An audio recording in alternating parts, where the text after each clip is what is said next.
që kryeministri sot ishte këtu, pasi është i vetmi kryeministër në botë i kapur në flagrancë në mashtrim, kur vetë ka deklaruar se drejtoresha e Akshit është një njeri që s'ka as shtëpi, as makinë, aq keq ishte puna sa disa socialistë filluan të hapnin një faqe GoFundMe për Mirlinda Karçanaj.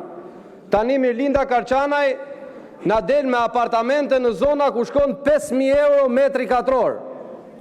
Nga ana tjetër, vjedhjet dhe abuzimet e asaj që vetë Edi Rama ishte krenar si institucion dhe e ka thënë publikisht pas nisjes së hetimeve për Akshin, tha është institucioni më i mirë që ka punuar më mirë se kudo herë tjetër, ai institucion ka prodhuar sheikun e parë në Shqipëri, Ergys Agasin, i cili kishte nga një pyll në çdo qytet Shqipërisë dhe në çdo pyll kishte nga një vil.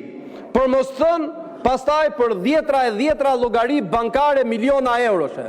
Por ku këta sklevërt e Edi Ramës kishin qindra miliona euro dhe kishin gjithë të pasurit palujqme, sa pasuri ka shefi i tyre, Edi Rama?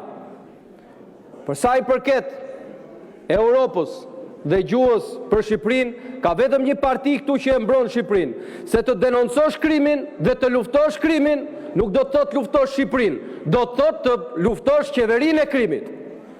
Pikërisht me këto denoncime janë arritur disa hapa, disa nga ata mafioz dhe kriminal që ju i bët investitor strategjik që sot janë burg fal denoncimeve të kësaj opozite.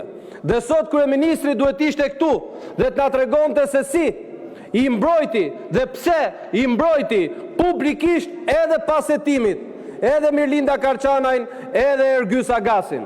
Dhe sot kjo duhet jetë temë diskutimi, por ai fshihet.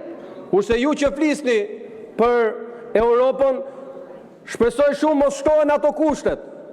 Por gjitha gjastat janë që shtohen kushtet dhe ka vetëm një fajtor për shtim kushtes. Dhe nuk është Shqipëria. Nuk janë qytetarë shqiptar, por është kjo qeveri që shtohen kushtet sepse duhet mbroni këta kriminal dhe mafios. Duhet mbroni këta që janë pasuruar si askush tjetër në kurriz qytetarëve me prokurime dhe me tendera të pafundme në institucionet që drejtoni ju.